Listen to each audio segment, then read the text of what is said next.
Good morning, professor and fellow classmates, or afternoon or evening, whichever time this video ends up finding you. I hope it finds you nicely. I'm currently on vacation right now with my family in the Outer Banks, and I was planning on letting you guys see this beautiful view that is before me, but unfortunately the lighting is really horrible, and it's also really hot today. It's as hot as Hades. I've never been there, but I'm assuming it's that hot because I've heard that comparison before. So unfortunately, you just get the fridge and the stove and the nice wood cabinet that is behind me.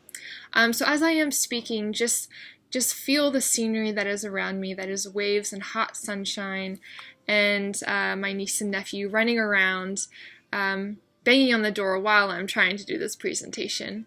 Although this is only my third time attempting it, so hopefully this will be the last time. Third time's the charm, right?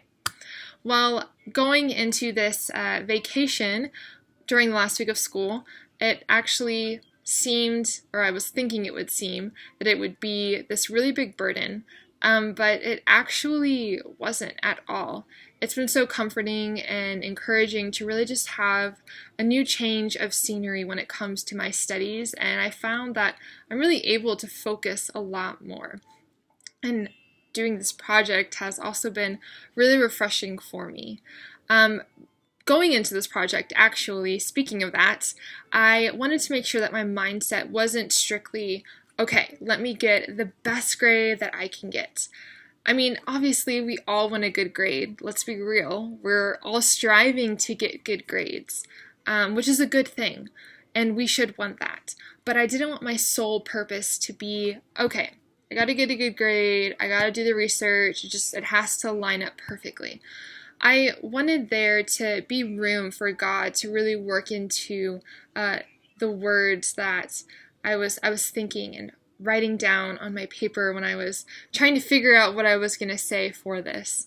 I wanted to leave this presentation with a new perspective. I wanted to be changed because my heart, when it comes to the poor and homeless, it's really sensitive. Over the years, God has really just put in my heart this desire to love those who are hurting. And I honestly feel like at a lot of times I can feel the pain that he feels for them, which is such a crazy experience. And sometimes it sucks because you just cry for no reason and people are around you being like, what are you doing right now? But I'm really great that God has given me and continues to give me this empathy for those who he loves. And my hope for you guys who are listening or watching this presentation, you'll be listening and watching at the same time. I hope that you go away from it with something, taking something with you. And, I hope that not just for my own presentation, but for maybe one of the other classmates. And I just hope that I won't bore you guys too much because I'm really excited to talk about all of this stuff that I found, all of this research that I did.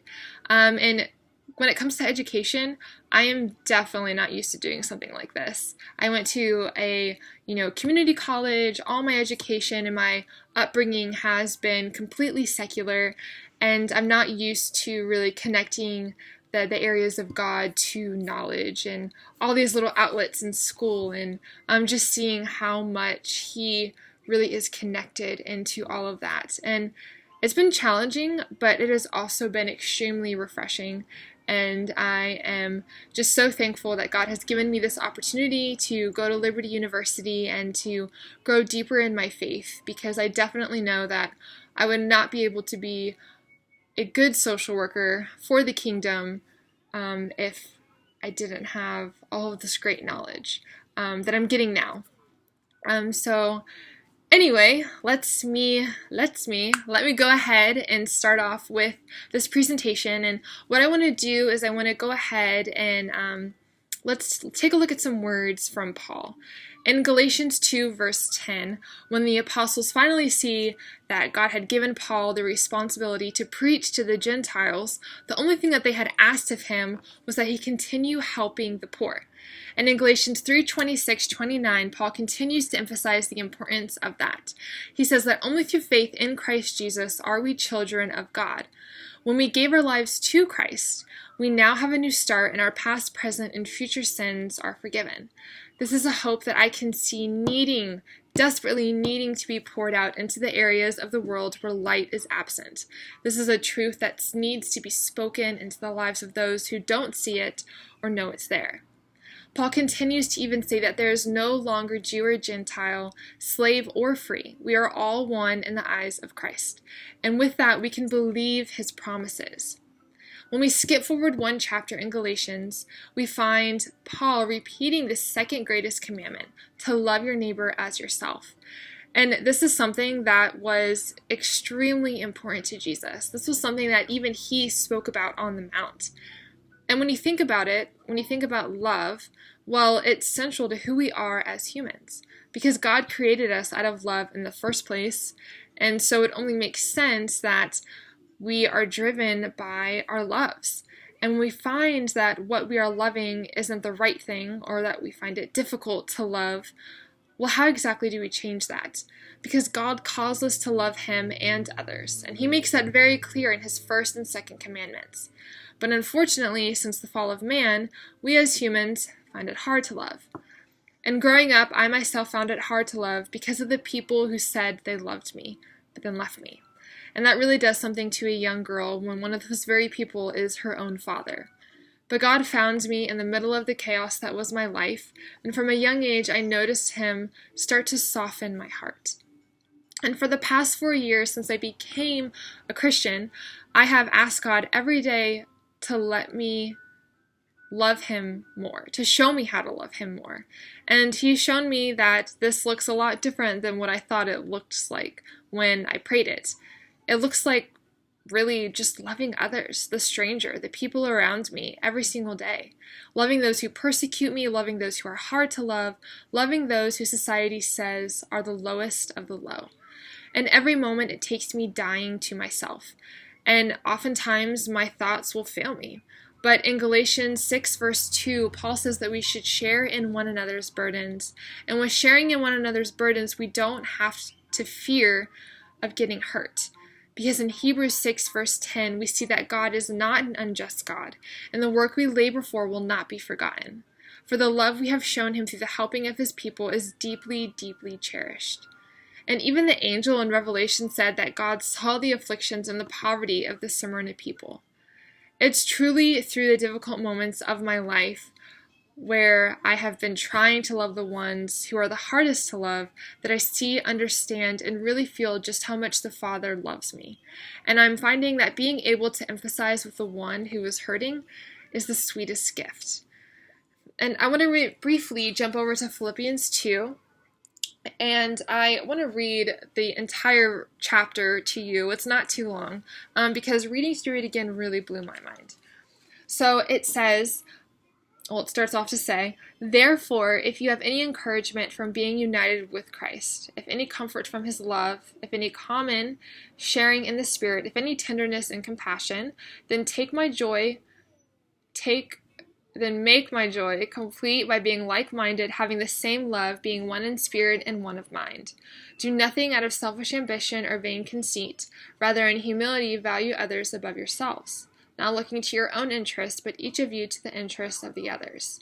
If your relationship with one another, have the same mindset as Christ Jesus, who being in very nature God, did not consider equality with God something to be used to his own advantage.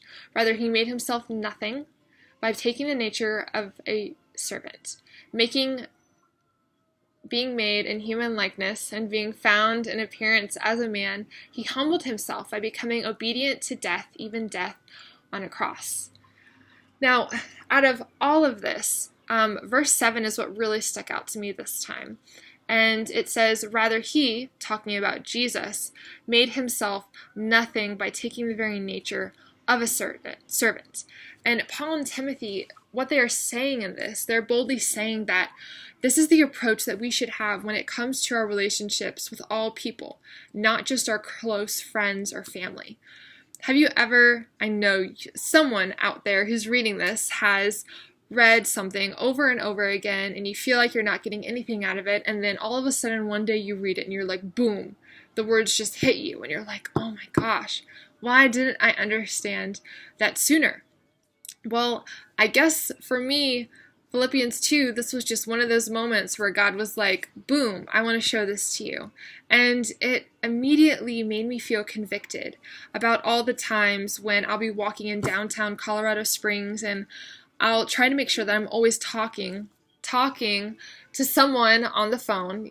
And I do that because I don't want to be confronted by, the hundreds of homeless people that are on every block, because Colorado legitimately has a ton of homeless people. Like, it is crazy the amount of homeless people they have there. I thought DC was pretty bad. Colorado Springs is pretty significant in the amounts of people who come there and are homeless.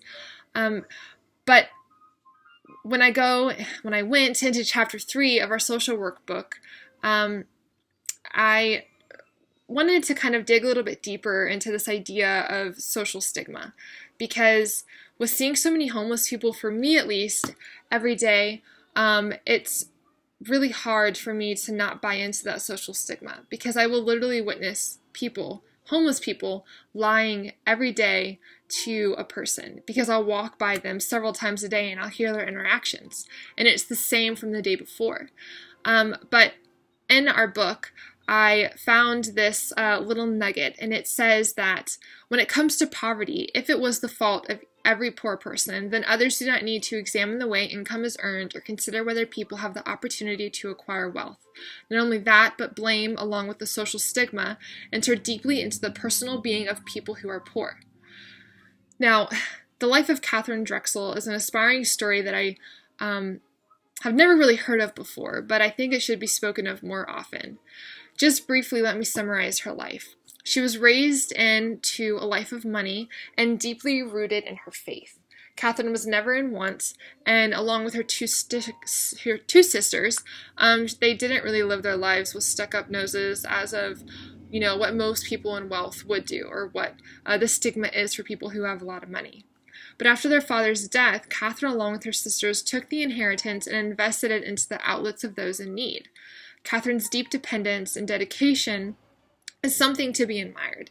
And after reading her story, it really challenged me to love harder. And briefly, I've mentioned, I think, in our discussion boards or during the intro at the beginning of the semester, but the previous 2 years of my life were spent talking and traveling around the world and speaking to teachers, their students, and parents about cultivating a lifelong faith. And one of our presentations was about an organization called Heartwork.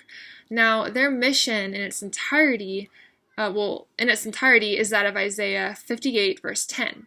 And if you spend yourselves in behalf of the hungry and satisfy the needs of the afflicted and oppressed, then your light will rise in the darkness, and your night will become like noonday. In James 1, he says to love the widow and the orphan. And yes, that is true, but I think it goes deeper than that. In their 30 Days of Heartwork book, they say that there isn't just only one type of slavery. There's two. There's involuntary slavery, and this includes the things in life that we don't choose. It's external forces causing external control. Ultimately, it's slavery to poverty, but it's also slavery to hunger, fear, disease, and injustice. The second type of slavery is voluntary slavery. These are the things we have willingly made ourselves slaves to, our pleasures and to our happiness, to comfort and wealth and possessions and status, and ultimately self-focus. It really boils down to our definition of poor. And the poor are not just those you see on the street, but the ones who are being taken captive every day by the things in this world as well. And that is where our purpose lies, to love all people. But what exactly does that look like? Well, in her book, Let Me Be a Woman, Elizabeth Elliot says, "This love of which I speak is slow to lose patience. It looks for a way of being constructive. Love is not possessive. Love is not anxious to impress, nor does it cherish inflated ideas of its own ideas. Love has good manners and does not pursue selfish advantage. Love is not touchy. Love does not keep account of evil or gloat over the wickedness of other people. On the contrary, it is glad with all good men when truth prevails. Love knows no limits to its endurance, no end to its trust, no fading of its hope. It can outlast anything. It is in fact the one thing that stands when all else has fallen. Well, this is the end of my presentation, and I hope all of you guys enjoyed it. Thank you so much for listening, and I look forward to seeing you guys maybe in Social Work 102 or any of the social work classes, because I know I have many more to take. But have a great rest of your summer. There's like, a week left? 2 more days before fall semester starts. Anyway, thank you guys so much for listening, and have a great day.